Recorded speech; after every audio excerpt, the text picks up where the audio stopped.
네, 서로 인사할까요? 하나님은 오늘 또 살아서 우리 가운데 역사하십니다. 믿으십니까? 네, 하나님은 정말 살아계십니다. 문제는 우리의 믿음이 흔들리는 것이 문제죠. 하나님은 태초부터 지금까지 흔들린 적이 한 번도 없으십니다. 상황과 환경 가운데 흔들리는 우리가 좀 안타까울 뿐입니다.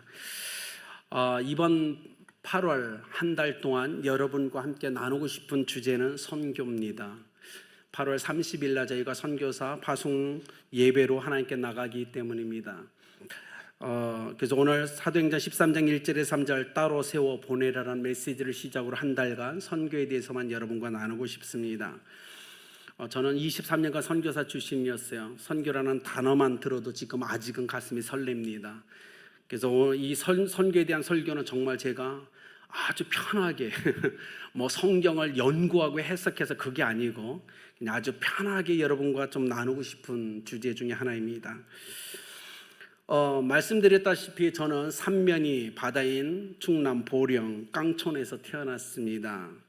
그런 제가 하나님 가슴에 품고 있었던 열방이란 그 민족을 제 가슴에도 품을 수 있었다는 것, 이것은 상상도 못할 기적 같은 일이었습니다. 어떻게 깡촌에서 보잘것없이 연약하게 태어난 제가 하나님이 품었던 그 가슴에 있던 열방을 제가 품을 수 있었겠습니까? 뒤돌아보면 정말 그것은 은혜였습니다. 수많은 지금 현재 78억이 넘는 인구가 이 땅에 존재함에도 불구하고 왜 그렇게 깡촌에 있는 저를 하나님이 그렇게 택해 주셨을까요? 그럴 만한 그릇도 저는 안 됐습니다. 자격도 분명히 안 됐습니다. 대도시에 저보다 뛰어난 사람이 너무나 많았습니다. 어렸을 때 그렇게 시골에서 태어나서 제가 할 수 있었던 것 제한적이었죠. 밭에서 시골에서 살으신 분들 알지만 밭에서 비닐 걷고 산에서 나무 해오고 그저 옥수수 떼나 뽑고 또 담배 농사를 지었기 때문에 담배떼를 뽑으면서 그렇게 하루하루를 생활했던 저였습니다. 농사철이 되면 어른들과 함께 논에서 모내기도 좀 했고 잔심부름하면서 인생을 살아갔던 정말 평범하다 못해 우리가 얘기하는 정말 촌놈이었습니다. 정확히 생각나지 않지만 그렇게 시골에서 살다가 어느 날 어머님이 새벽교회 겨울에 새벽 예배를 드리고 오시다가 쓰러지셨어요. 언덕에서 미끄러지셨는데 그 작은 사건이 큰 파장을 불러올 줄은 몰랐어요. 어머니가 2년 넘게 못 일어나셨어요. 그냥 얼음판에 잠깐 쓰러지셨는데 2년간 전혀 활동을 못하게 되었습니다. 중학교 3학년 때 저희 형님이 군대에서 폭발물이 터지는 사고로 순직하는 일이 일어났죠. 제가 고등학교에 입학해야 되는데 중3 때 그 일이 터져서 저의 인생의 방향이 완전히 틀어지게 됩니다. 고등학교 되었을 때 아버님이 마음이 힘들으셨는지 가족을 다 놓아두고 원양어선을 타고 2년 넘게 전 세계를 방황하기 시작했습니다. 저의 상황만 보면 아무리 생각해도 저는 선교사가 될 수 없는 조건과 환경 가운데 있었습니다. 그리고 또 하나 그때 제가 생각하기로는 선교사는 아무나 되는 것이 아니었습니다. 너무나 거룩한 사역으로 부름받은 구별된 자이기에 절대로 시골에서 이렇게 초라하게 태어난 나 같은 인생이 어떻게 선교사가 될 수 있는가라는 생각도 참 많이 있었던 것 같아요. 그런데 고등학교 1학년 때 갑자기 제 인생에 제 마음의 변화가 일어나기 시작했어요. 목사님들이 자꾸 이런 얘기를 했어요. 미국에 있는 선교사들이 한국 땅에 와서 복음을 전해줬다. 우리는 복음의 빚진 자다라는 얘기를 수없이 들으면서 제 마음에 아주 작은 콩알 만한 그 생각이 싹트기 시작했어요. 그것은 뭐냐면 불가능하지만 그러나 이 복음의 빚은 갚아야 된다라는 생각이었어요. 그래서 정말 말이 안 되는 상황에서 하나님이 기회를 준다면 내가 미국에 가서 이 복음의 빚을 좀 갚아야 되겠다라는 거였어요. 유학을 가겠다는 것도 아니었고 선교사가 되겠다는 것도 아니었어요. 기회가 한 번 있다면 미국에 가서 한두 사람에게 복음을 전하고 돌아오고 싶다라는 것이었어요. 왜냐하면 선교를 몰랐기 때문에 그것이 제가 할 수 있는 최선이라고 생각했죠.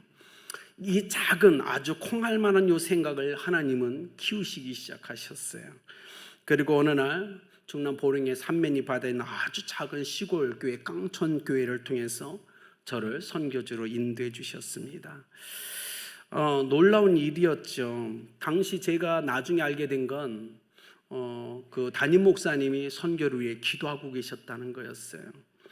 교회가 선교를 당연히 했기 때문에 목사님은 3년간 선교사 파송을 놓고 전교인과 함께 기도하기 시작했습니다. 그리고 3년 동안 참 많은 선교비를 모아놓으셨던 것 같아요. 그렇게 끊임없이 3년간 기도하면서 우리 교회 출신 중에 아니면 우리 교회 성도 중에 선교사가 헌신되기를 원했지만 3년 동안 아무도 선교사로 헌신하지 않습니다. 그래서 목사님은 3년간 아무리 기다려도 교회 안에 선교 헌신자가 일어나지 않으니까 그동안 모아놓았던 그 작은 액수가 아닌 큰 액수를 교회 건축하는 데 다 써버리고 맙니다.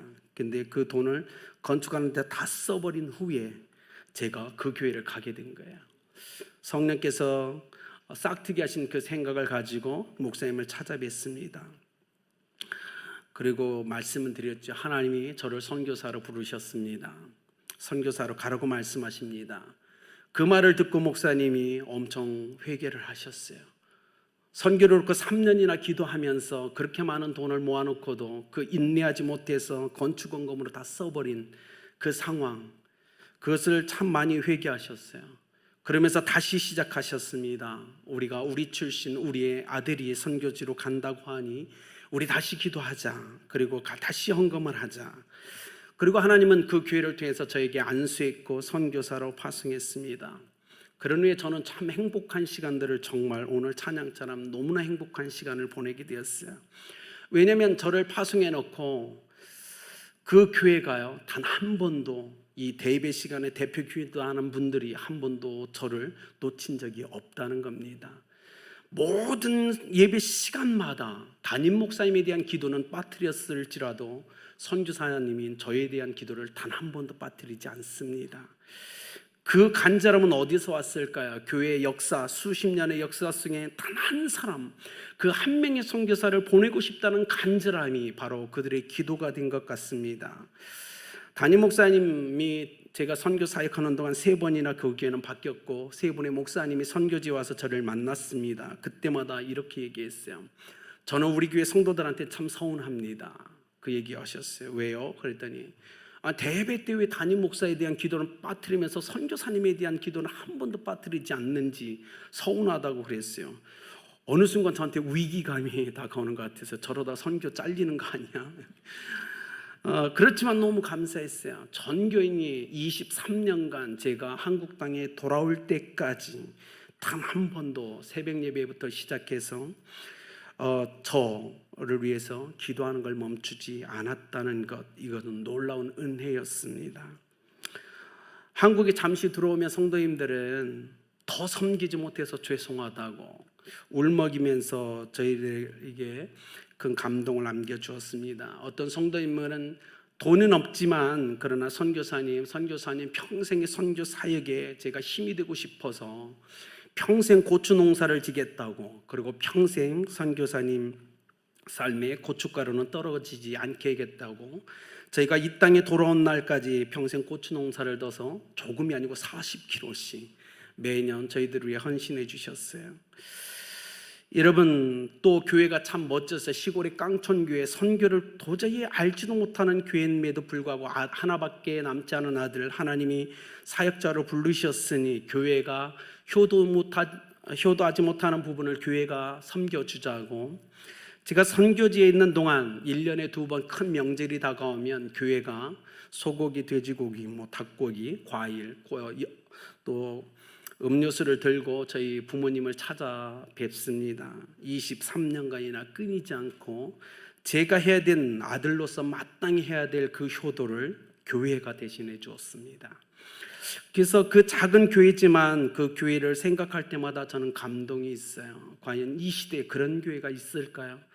대도시의 큰 교회도 그렇게까지는 아마 하지 못할 겁니다. 근데 시골에 있는 그 교회는 해냈습니다. 교회를 방문할 때 나이가 드신 우리 집사님들 논밭에서 일하고 흙묻은 그 바지를 입고 교회를 오면서도 그 바지 속에서 꼬깃꼬깃 가지고 계셨던 돈을 꺼내서 저희들에게 손에 쥐어줍니다. 부유해서가 절대 아닐 거예요. 그것은 바로 하나님의 거룩한 영광을 위해서 그들이 할 수 있는 최선이었을 겁니다. 선교지에서 이렇게 이제 저녁에 자다 보면 귓가에서 웅웅거리는 소리가 들립니다. 아무래도 우리 식구밖에 없는데 무슨 소리지? 그래서 꿈결에 그 소리가 무슨 소리인지 더 귀 기울이려고 집중하기 시작하다 보면 제가 확신하는 건 한국에서 선교사인 저를 위해서 기도하는 성도님들의 음성이었다는 걸 확신했어요. 선교사에게 힘들 때마다 선교사님들의 우리 성도님들의 기도 때문에 저는 힘을 내야 됐고, 그래서 더 정신 차리고 선교사다운 삶을 살자고 결단했던 것 같습니다. 여러분, 교회가 해야 하는 일, 그 중요한 한 가지로 오늘 사도행전 13장은 우리에게 얘기해 줍니다. 마태복음 28장 18절에서 20절 여러분 다 기억하시죠? 주님이 제자들에게 얘기합니다. 그러므로 너희는 가서 모든 족속으로 제자를 삼아 아버지와 아들과 성령의 이름으로 침례를 베풀고 내가 너에게 분부한 모든 것을 가르쳐 지키게 하라. 이 말씀 너무 추상적이죠. 그런데 이 말씀에 대한 구체적 행동을 오늘 사도행전 13장 1절에서 3절은 우리에게 보여주고 있습니다. 어떻게 마태복음 28장이 그 마지막 엔드 미션을 어떻게 성취해야 되는지 오늘 13장은 우리에게 보여주고 있어요. 이건 놀라운 거죠. 교회가 성취해야 될 그 사명, 그걸 어떻게 성취해야 될까요? 먼저 이렇게 얘기합니다. 주를 섬겨 금식할 때라고 2절은 얘기합니다. 섬기면서 금식했다. 무슨 얘기죠? 안디옥 교회가 하나님을 예배하면서 기도할 때 성령은 그 교회에 감동하셨습니다. 여러분, 이건 중요한 거죠. 오랜 신앙생활하면서 제가 깨달았던 한 가지는 뭐냐면 정말 믿음이 살아있는 믿음을 가지고 있는 사람은 하나님 앞에 끊임없이 예배하며 기도하는 삶을 살아간다는 것이었어요. 오늘 이 안디옥 교회는 하나님을 거룩하게 예배하며 끊임없이 기도하는 삶을 살기로 결단하고 살아갔습니다. 그래서 성령께서는 많은 모임이 있었지만 안디옥 교회를 택하십니다. 이들은 언제든 하나님이 성령이 역사하실 때 순종할 준비가 되어 있었습니다. 오늘 또 21세기에 하나님은 이런 교회를 찾고 계십니다. 언제든 성령이 감동하실 때 순종하며 따라갈 수 있는 교회, 그 교회는 바로 말씀처럼 철저하게 하나님 앞에 예배하며 기도하는 교회라는 겁니다. 게을러서 기도하지 않는 교회에 하나님은 사용하시지 않습니다. 그곳에 능력이 나타나지 않습니다. 그래서 제가 가만히 이 말씀을 준비하며 생각해 보았어요. 어쩌면 우리 교회 성도님들 중에 기도하지 않는 분들은 혹시나 성령이 감동해서 선교지로 나가라고 할까 봐 겁나서 기도하지 않는 건 아닐까라는 생각도 해봤어요. 어쩌면 갑자기 기도하기 시작할 때 하나님께서 감동해서 직장 그만 때려치고 집안 다 정리해서 선교지로 가라고 할까 봐 참 그런 또 두려움도 있지 않을까 이런 생각도 해보았습니다. 왜냐하면 저도 성령이 저에게 감동할 때 두려웠습니다. 몇 가지 두려움이 저에게 몰려왔어요. 왜냐하면 선교사로 나가기 전까지 저는 한 번도 해외에 나간 적이 없었어요. 왜냐하면 가정 형편도 그런 것도 있지만 그 당시까지 선교사로 나간다는 생각이 저에게는 없었기 때문에 그래요. 그래서 성령이 저에게 선교사로 부르실 때 저는 두려웠어요. 한 번도 안 가본 외국, 그걸 어떻게 가야 됩니까? 두 번째, 외국어에 대한 두려움이 있었어요. 제대로 외국어를 하나도 못하는데 어떻게 내 같은 사람이 어떻게 선교사로 갈 수 있지?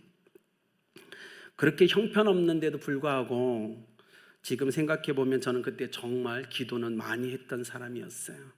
신학교 다니는 내내 매일 교회에서 산에서 기도하기 시작했죠. 기도에 아주 푹 빠져서 인생을 살아갈 때가 바로 신학생 때였던 것 같아요. 제 기억으로는 하루 5시간 이상씩 하나님 앞에 엎드려 있었습니다. 잘 모르겠습니다.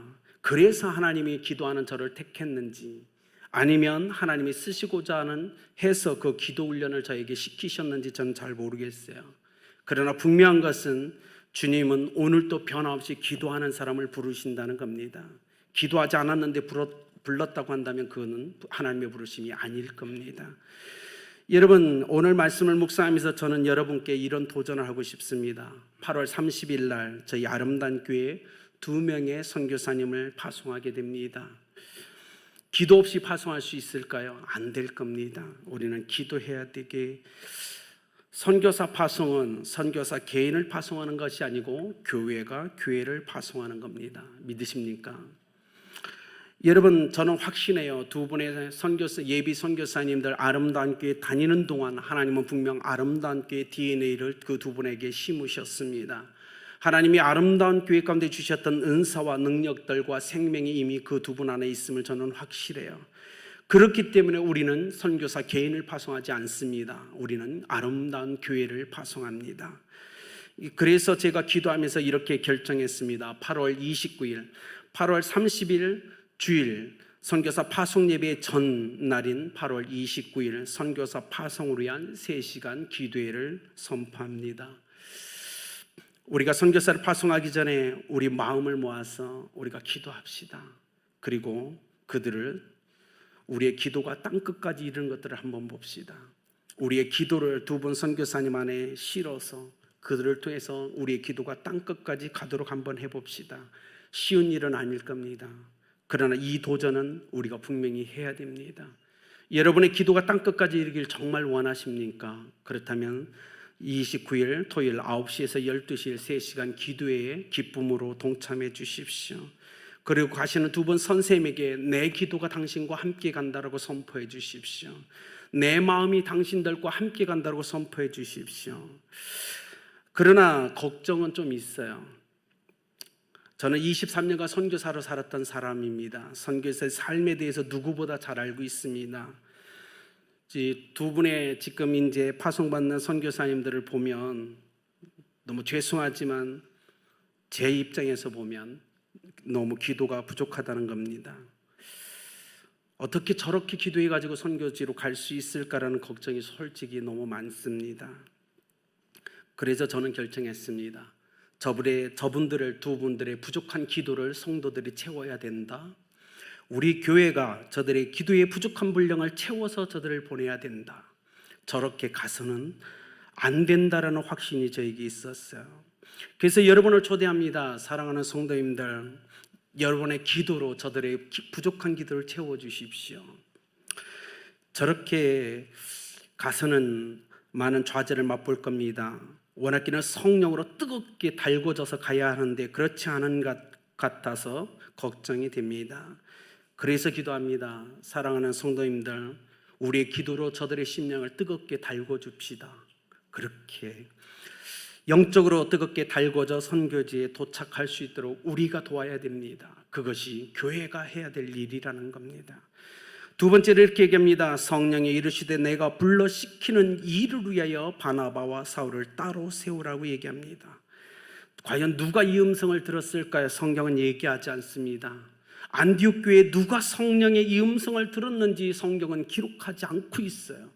그러나 분명한 건 성령이 그 교회에 누군가에게 감동하셨고 그 감동은 모든 전 성도에게 감동이 흘러가게 되었다는 겁니다.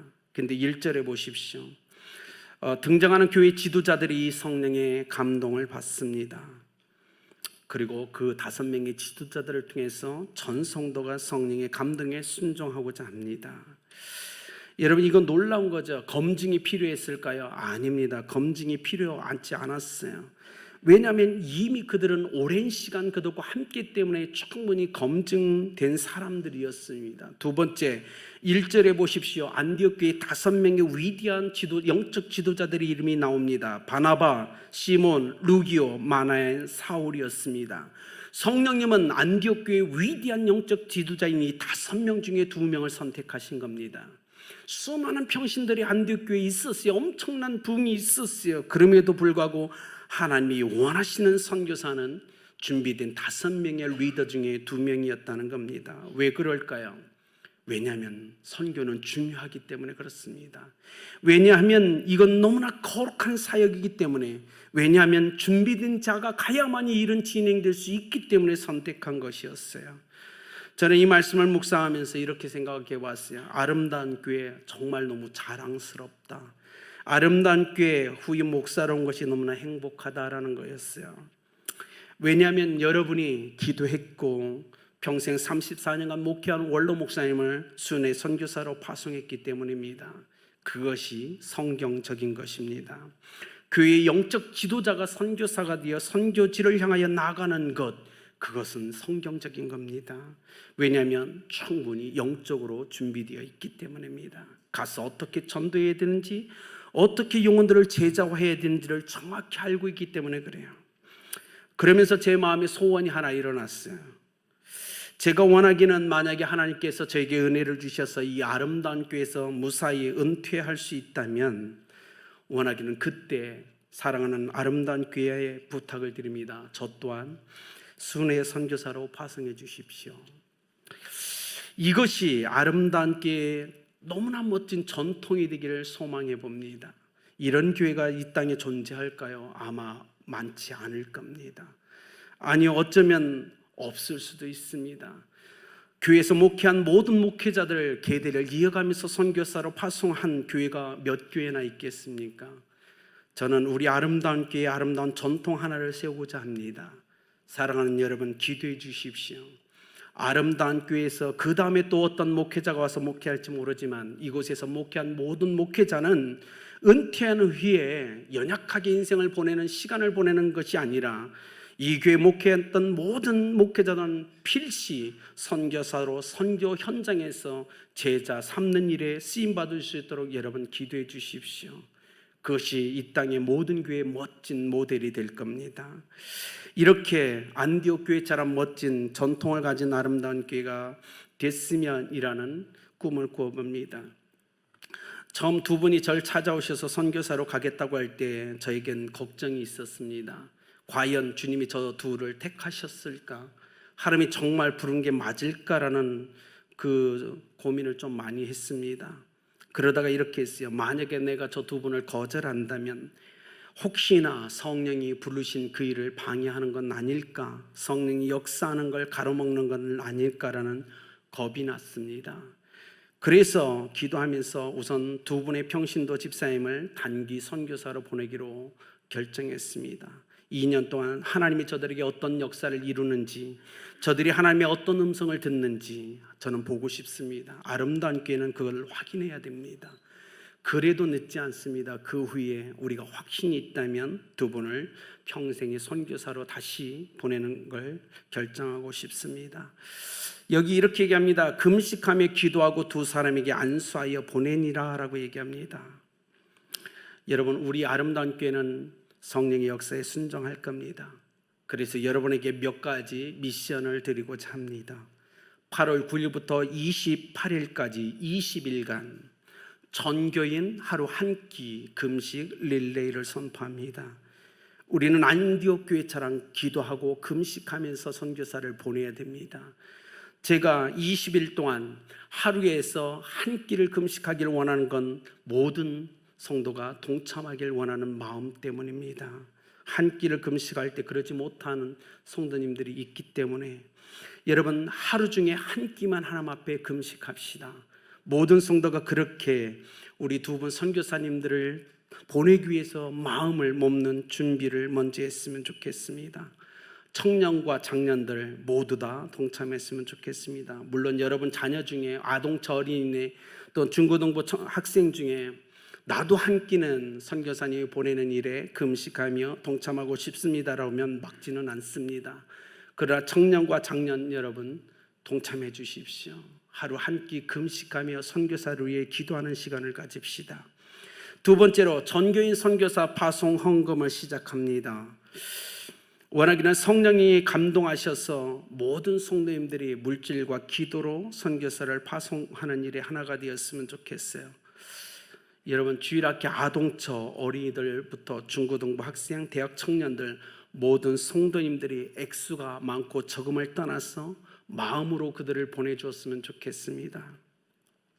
예전에 저희가 선교사로 파송될 때는 교회에 한 20% 정도만이 선교에 동참했어요. 그러나 저는 선교사 출신입니다. 아니에요. 교회를 파송하는 겁니다. 그래서 저는 아동처 어린이들도 함께 가야 된다고 확신합니다. 아동처 어린이들이 돈이 어디 있겠습니까? 100원이 됐든 500원이 됐든 1000원이 됐든 상관없어요. 10,000원이 돼도 좋습니다. 장년들, 청년들 5만 원, 10만 원, 100만 원 상관없습니다. 그러나 한 가지는 확신합니다. 아름다운 교회가 하나 된 교회라면 어린아이부터 장년에 이르기까지 모두가 하나가 되어 함께 동참해야 된다는 겁니다. 우리 아름다운 교회는 정말 성령이 하나가 되게 하심을 힘써 지키는 교회입니까? 어떻게 확인할 수 있죠? 저는 이번에 선교사 파송을 통해서 확인하고 싶습니다. 그래서 이곳에 또 영상 예배를 드리는 우리 성도님들, 우리의 자녀까지 동참시키셔야 됩니다. 상관없습니다. 모두가 하나가 될 수 있다면 액수의 크고 많고를 떠나서 우리가 하나 되어 선교사 파송을 합시다. 그래서 여러분, 이 도전을 합니다. 우리 사역자들이 아마 아동처부터 모든 기관에 이 도전을 할 겁니다. 함께 가자고, 너희들도 갈 수 있다고. 그래서 우리의 기도만 땅끝까지 가는 것이 아니라 우리의 헌금도 땅끝까지 가야 됩니다. 그곳에 우리의 마음을 묻혀서 우리의 마음도 땅끝까지 가야 됩니다. 이것이 바로 주님이 원하는 선교입니다.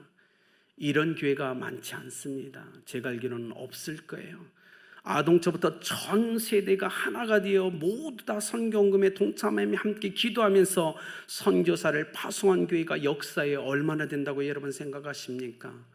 제가 보기엔 전무하다고 저는 생각합니다. 그 역사를 우리 아름다운 교회가 썼으면 좋겠습니다. 여러분, 8월 한 달간 저는 모든 예배 메시지를 선교에 집중할 겁니다.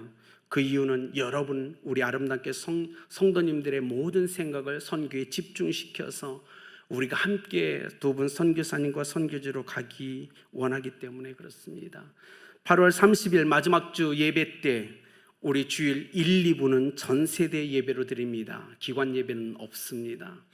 기관 예배를 1, 2부에 나눠서 동참시킬 겁니다. 그래서 전교인의 기도와 축복 속에서 저들이 선교지를 향할 수 있도록 디자인합니다. 여러분, 선교사 파송은 교회 몇몇 사람이 주도해서는 절대 안 되는 겁니다. 모든 성도가 선교사 파송의 주체가 되어야 됩니다. 그 중심에 서 있어야 됩니다. 그래서 어린이부터 예배 참석한 모든 성도가 손을 벌려서 두 분에게 안수할 겁니다. 몸에 손을 대진 않지만 각자 앉은 자리에서 손을 벌려 두 분에게 안수하면서 두 분을 선교지로 보낼 겁니다. 하나님이 원하는 그것, 왜냐하면 예전에 제가 선교사로 나갈 때는요, 선교사 한 명만 하나님이 원하는 예배 재단에 올려졌어요. 그렇게 파송받았는데 아쉬움이 있었어요. 이게 과연 선교일까라는 겁니다. 그래서 저는 담대하게 그 전통을 저는 거부합니다. 하나님이 원하는 제단에 두 분의 선교사님만 올려드리는 것이 아니라 이번에 선교사 파송일 때 아동처에서부터 장년회까지 우리 모두가 하나님의 제단에 올라갈 겁니다. 그래서 하나님이 두 분의 선교사만 받으시는 예배가 아니라 우리의 아름다운 교회를 전체를 받으시는 예배로 저는 디자인합니다. 여러분, 그것이 바로 하나님이 원하는 선교입니다. 안디옥 교회가 바로 그 삶을 우리에게 보여주었어요. 여러분, 그 일에 우리는 힘쓰고 애써야 될 줄 믿습니다. 오늘 여기에 자세하게 나와 있지 않지만 선교사 파송엔 정말 많은 것들이 필요합니다. 사랑하는 오늘 2부 예배에 참석하시고 가정에서 예배드리는 우리 성도님들, 우리가 함께 가야 됩니다. 교회가 선교하는 겁니다. 우리 개인이 할 수 있는 일이 아닙니다. 그렇기 때문에 제가 원하는 건 하나예요. 우리 아름다운 교회가 그동안 어떤 교회도 해보지 못한 가장 멋진 선교의 모델을 제시하고 싶은 마음도 저는 있습니다. 어떻게 선교해야 되고 선교사를 파송해야 되는지에 대한 정확한 모델을 저는 이 시대 교회들한테 제시하고 싶습니다. 그 일을 위해 여러분, 아동체에서부터 장년회까지 우리의 마음이 하나가 되어야 될 줄 믿습니다. 그래서 우리가 1년, 2년, 3년 그 과정을 거치면서 잘 정리해가지고 한국교회 선교사 파송은 교회가 교회를 파송합니다라는 분명한 그림을 그려줘야 될 줄 믿습니다. 여러분, 8월 30일 우리 선교사 파송 예배, 우리가 선교사를 하나님 앞에 올려드리는 그 제단 위에 여러분 다 올라가 주십시오. 그것이 하나님이 원하는 겁니다. 우리의 기도를 올려보냅시다. 우리의 물질을 올려보내고 우리의 마음을 올려보내며 우리 자신이 함께 올라갑시다. 그래서 두 분 선교사님에게 무거운 짐을 한번 지어 줍시다. 가셔서 정신 차리고 깨어 기도하면서 하나님이 맡기신 일에 충성하라고, 우리가 함께 한다고 우리는 가르쳐 줘야 됩니다. 그래서 오늘 기도합니다. 여러분 이 시간 끝나고 나가실 때 하루 한 끼 릴레이 금식기도 신청란이 있습니다. 신청해 주십시오. 그리고 8월 29일 3시간 기도회에 아동 절일부터 장례일까지 우리가 명단을 먼저 받지만 될 수 있다면 모두 다 나와서 함께 기도로 주 앞에 세워내기를 원합니다. 예전과 같이 세 분의 선교사님이 오십니다. 세 분의 선교사님의 세 분의 토픽을 갖고 우리에게 도전합니다. 교회의 선교, 교회는 선교를 어떻게 해야 되는지 잠깐 간증을 나눌 겁니다. 두 번째, 선교사가 어떤 사역을 해야 되는 건지에 대한, 선교사가 하는 사역에 대한 간증이 있을 겁니다. 세 번째로 선교사의 삶을 나눠줄 겁니다. 선교사의 삶에 어떤 어려움과 아픔이 있는지 나눠줄 겁니다. 그 세 분의 선교사님들의 간증을 들으며 우리는 기도할 겁니다. 우리의 선교사들이 이겨낼 수 있도록, 우리 교회가 그렇게 하나님이 원하는 선교를 할 수 있도록 우리는 디자인할 겁니다. 그렇기 때문에 간절히 여러분에게 도전합니다. 사랑하는 성도님들, 이번 8월 한 달간은 선교사 파송을 위해 집중해 주십시오. 그리고 기도해 주십시오. 그렇게 하나님이 우리 교회를 사랑할 수 있도록 역사해 주시길 소망합니다. 결론을 내리겠습니다. 조지 스미스라는 미국 청년이 선교사로 헌신했습니다. 아프리카에서 한평생 자기 생명을 바쳐 그 땅에서 묻히겠다라고 결단하고 많은 준비를 했습니다. 교회에 기도를 받고 후원자들의 모금을 통해서 그가 아프리카로 갔습니다. 그런데 생각지 않게 몇 달 만에 아프리카에 있는 한 나라의 정부로부터 체포됐고 추방당하게 됩니다. 그의 꿈은 물거품이 되었어요. 그러나 조지 스미스가 아프리카에 있는 몇 달 동안 단 한 명의 영혼을 구원했습니다. 한 명의 영혼. 그리고 그에게 열심히 복음을 가르쳤습니다. 그리고 그는 추방돼서 미국으로 다시 돌아왔어요. 그 선교에 대한 아쉬움이 너무 컸기 때문에 그는 미국에서 아프리카 땅과 조지 스미스 자신이 전도한 한 영혼을 놓고 끊임없이 간절함으로 하나님께 기도하기 시작했습니다. 그리고 몇 년이 안 돼서 조지 스미스는 죽고 맙니다.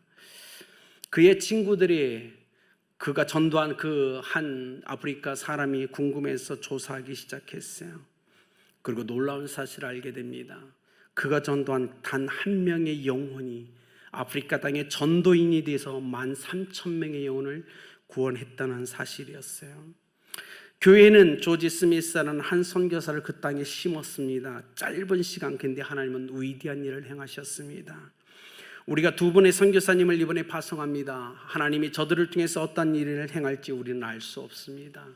하나님이 보내신, 그래서 우리가 요청합니다. 아름다운 께 성도님들, 우린 이것저것 따지거나 생각하지 말고 성령이 시키는 그 일에 한번 순종해 봅시다.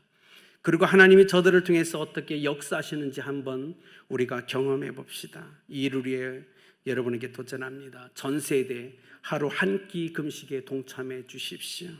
전 세대의 선교사 파송 헌금에 여러분의 자녀들까지 전 세대가 찬양할 수 있도록 격려해 주십시오. 선교사 파송을 위한 29일 3시간 기도의 기쁨으로 나와 주십시오.